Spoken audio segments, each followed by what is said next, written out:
Kwa mujibu wa takwimu tulizonazo hadi sasa, kuna takriban diaspora milioni 1.5 wanaoishi nje kwa shughuli mbalimbali, ikiwemo kufanya kazi na kusoma. Baadhi ya maeneo ambao kuna Watanzania hao ni pamoja na Marekani, Uingereza, Canada, Sweden, Norway, Zambia kama alivyosema Mheshimiwa Barozi, Falme za Kiarabu, Omani, Afrika Kusini na mataifa mengine. Watanzania hawa ni nguvu kubwa ya maendeleo kwa taifa letu, na uthibitisho kwa takwimu tulizonazo kwa mwaka 2024, Watanzania walioko nje walituma nyumbani fedha za Kimarekani zaidi ya dola milioni 700 ambazo zaidi ya bilioni 1.9 za Kitanzania. Mchango huu mkubwa unakuja tu sio katika fedha, lakini pia katika maeneo mengine kama vile kuwekeza, lakini kuleta mitaji ya kibiashara, ulipiaji wa huduma za afya kwa wazazi na ndugu, ugharamiaji wa masomo kwa wazazi na ndugu, lakini pia wengine wananunua ardhi, wananunua majengo na kadhalika. Takwimu zinaonyesha kwamba katika mwaka 2024 Watanzania mpaka kufikia 2024 wenzetu diaspora wamewekeza au kununua majengo, mashamba yenye thamani ya bilioni 6.4 mpaka kufikia 2024. Hii ni ishara na dhahiri kuwa diaspora yetu haijajitenga na inapenda kujiunganisha na kushiriki maendeleo ya nyumbani. Jitihada mbalimbali ambazo serikali imeendelea kuzifanya ni pamoja kama hizi ambazo nimesema zilianzishwa na serikali wakati Balozi Betha Some akiwa pale wizarani, za kuendelea kupanua wigo wa ushiriki wa Watanzania wenzetu walioko nje katika shughuli mbalimbali hapa nyumbani. Katika mazungumzo yetu na diaspora tumetambua kwamba kuna baadhi ya changamoto kadhaa ambazo zinawazuia kushiriki kwa kikamilifu na kwa upana katika maendeleo ya taifa letu. Mojawapo ilikuwa ni kama hii upatikanaji mdogo wa huduma za kibenki. Wengi wamekuwa wakipata ugumu katika kufungua na kuendesha akaunti wakiwa nje. Sasa mzao wa akaunti ni sehemu ya suluhisho. Wote mnafahamu kuwa serikali kupitia Benki Kuu ya Tanzania imeondoa kikwazo cha masharti ya zamani yaliyohitajika ili kufungua akaunti za fedha za kigeni na akaunti kwa ujumla, ambapo kwa sasa mwana diaspora anatakiwa kuwa ama na kile kitambulisho cha NIDA au hati yake ya kusafiria, kwamba passport. Sio kwamba lazima uwe na passport ya Kitanzania. Kama huko Amerika wewe ni Mtanzania ambaye uliamua kuwa na uraia wa nchi ile, basi ile passport yako kule uliko tayari inakufungulia wewe njia ya kufungua akaunti, ikiwemo akaunti ya mzao wa akaunti siku ya leo. Kwa sababu tulipokuwa hiyo London last week ilijitokeza hilo, bado watu wengi wanadhani masharti yale bado ya zamani, lakini kama alivyosema mkurugenzi hapa, regulator kwa maana BOT wamerahisisha hao masharti.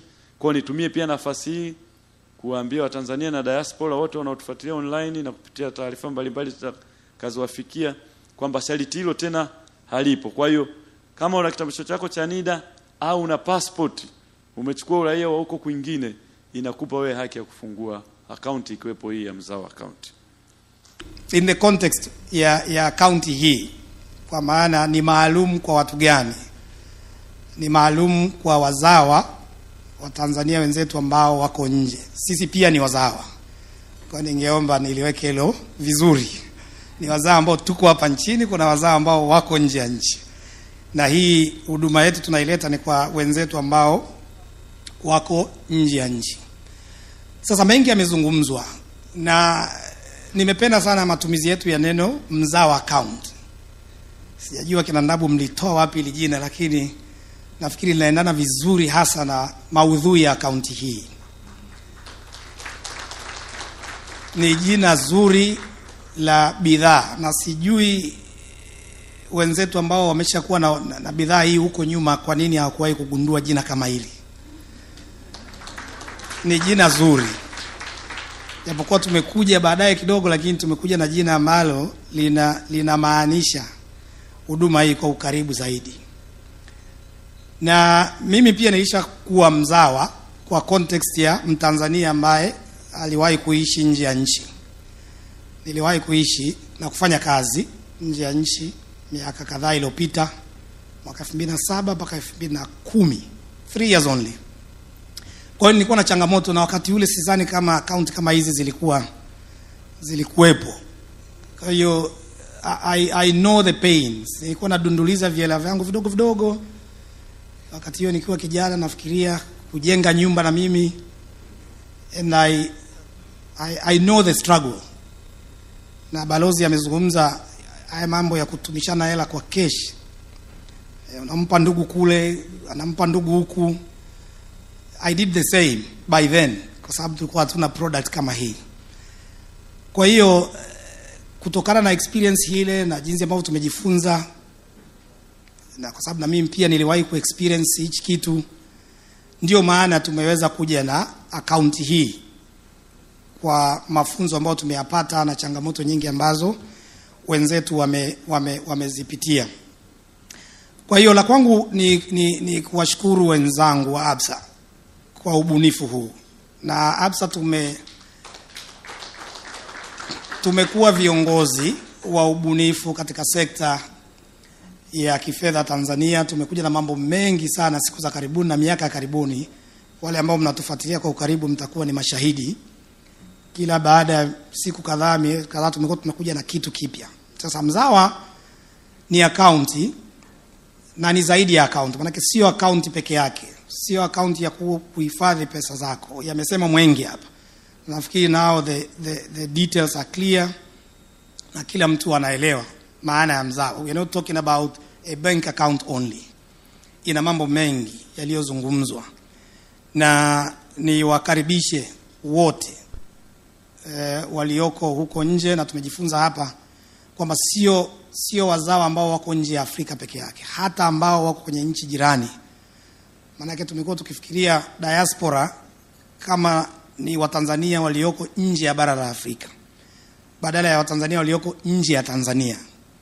Mkuu wa chuo cha Kilimanjaro Institute of Technology and Management kilichopo Mwenge, Dar es Salaam na chenye ithibati na usajili wa NACTVET namba REG/ANE/029 anapenda kuwatangazia ofa maalum wahitimu wote wa kidato cha 4 2024 kwa kozi mbalimbali zikiwemo computer application, ICT for beginners, CCTV camera, video production, graphics design pamoja na sales and marketing. Kozi hizi zitaanza tarehe 2 mwezi wa 12 kwa awamu ya kwanza na tarehe 6 mwezi wa 2025 kwa awamu ya pili. Pia muhula mpya wa masomo kwa kozi za IT, hotel management na front office utaanza tarehe 8 January 2025. Kwa maelezo zaidi piga simu namba 0766348652 au 0717816034. KITM, elimu na ujuzi kwa maendeleo ya uchumi.